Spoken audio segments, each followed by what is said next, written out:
Have you ever been in a relationship with a dismissive avoidant partner and felt like you were starved for connection? Well, in this video, we are going to take a deep dive into something called emotional anorexia and how it actually relates to childhood emotional neglect and the psychology of dismissive avoidance in relationships. So, if you are new here, hello and welcome. My name is Thais Gibson. I am the founder of the Personal Development School and created the Personal Development School after about 10 years of client practice, where I decided I really wanted to share a lot of this information about the subconscious mind, attachment styles, relationships, and powerful tips and tools for fostering connection and learning really how to thrive when it comes to romantic partnerships. So, in today's video, we are going to cover what emotional anorexia actually is, and then we're going to go through 6 or 7 major symptoms of emotional anorexia.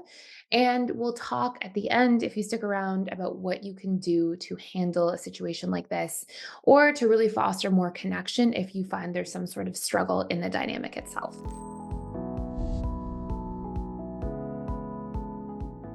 So, first and foremost, emotional anorexia is not a clinical term. It's a more informal term, but it basically is used to describe a pattern of behavior where an individual withholds emotional connection and intimacy in a relationship.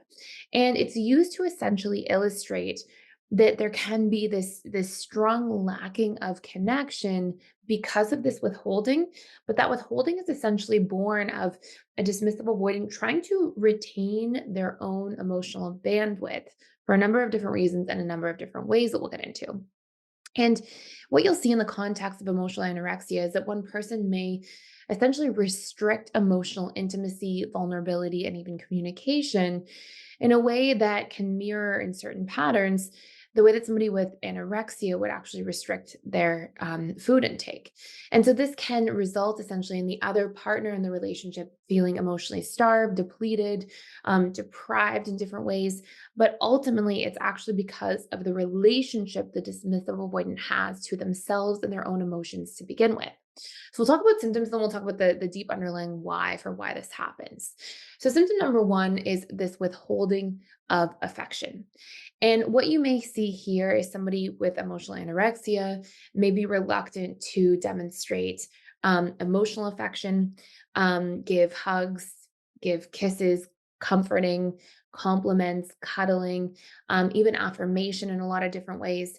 And again, part of what's actually happening is we can look at it from this sort of external perspective and say, oh, they're withholding affection. But what we have to remember is the roots of this for a dismissive avoidant attachment style are literally that this was something they first lived through, right? They first had this withholding taking place within their lives. It wasn't modeled to them to have something different. So, this is part of the subconscious comfort zone of how they've learned how to connect, what they believe connection should look like, that they're essentially trying to foster and trying to recreate because our subconscious mind is very much designed for familiarity as it equates familiarity to safety and thus survival.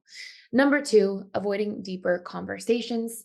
And when we talk about deep conversations, I want to really highlight here that somebody going through emotional anorexia may not be experiencing the inability to connect through intellectual conversations. In fact, they can be quite strong at deep intellectual conversations, debates, talking about philosophies, beliefs.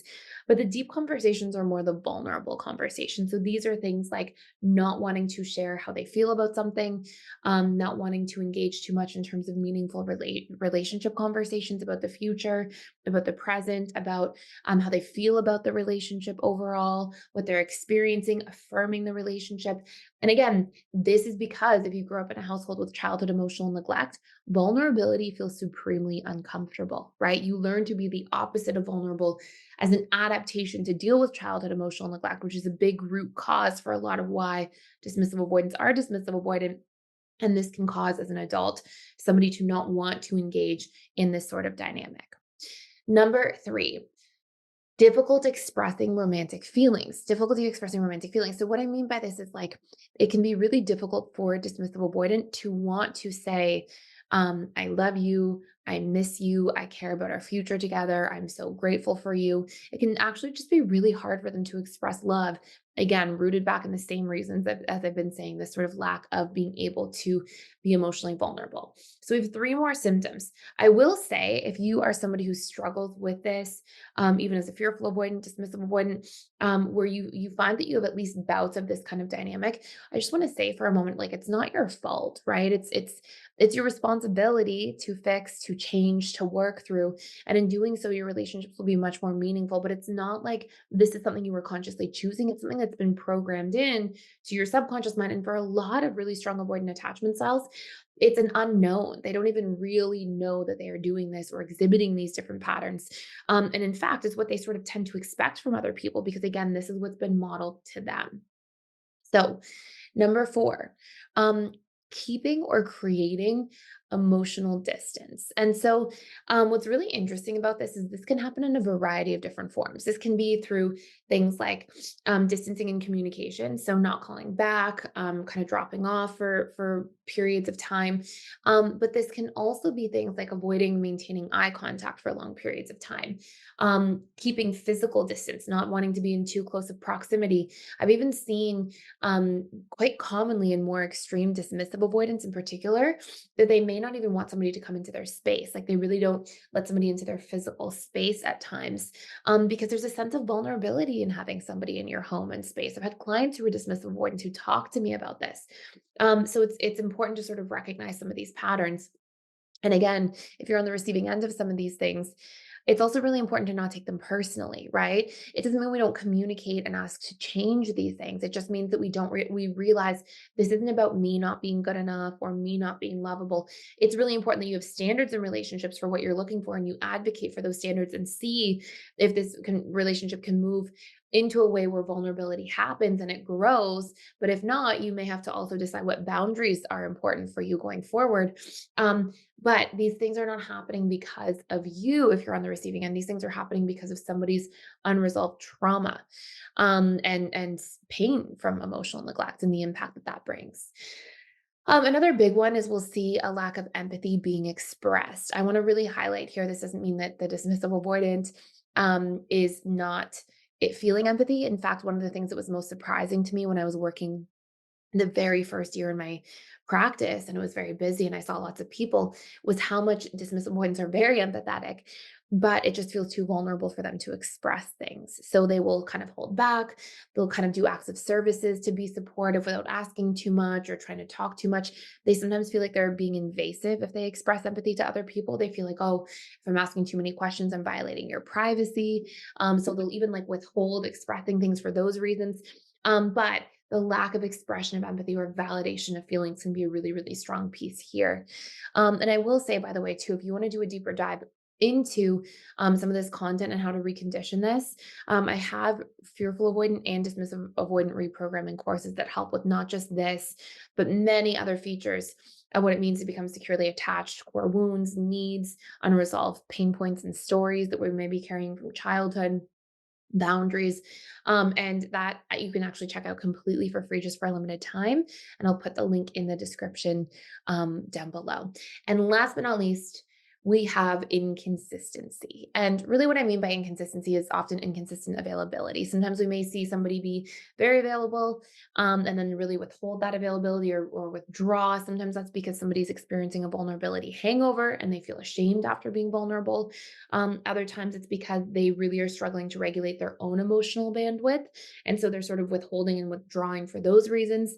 And another thing that can happen quite frequently is somebody has inconsistent availability when it comes to calls or text messages or things like that. And sometimes it's also somebody's somewhat available in the dating stage. And as soon as things get more serious and somebody feels too attached, their own feelings for another person scare them and they really withdraw and retract. So there can be all these different reasons at play in terms of what creates this dynamic of emotional anorexia, these different symptoms. And as I mentioned earlier, there's a lot that you can do to manage your standards, your needs, communicate and advocate for yourself while also helping to the relationship to grow through that communication, but while maintaining your standards to see, look, if there isn't growth, it's not working. It may be the best case scenario to set boundaries and take a big step back. But if you're somebody also on the other end who's working through this, it's so valuable to see these things within yourself, understand the deep roots, and do some of that reprogramming work on the fears of vulnerability, fears of being hurt or not getting your needs met through other people, and working to advocate for yourself in a relationship as well, so you can feel safe being seen and connected and known. So that is it for today. Thank you so much for stopping by and for watching. If you have more questions about this topic, please let me know down in the comments below.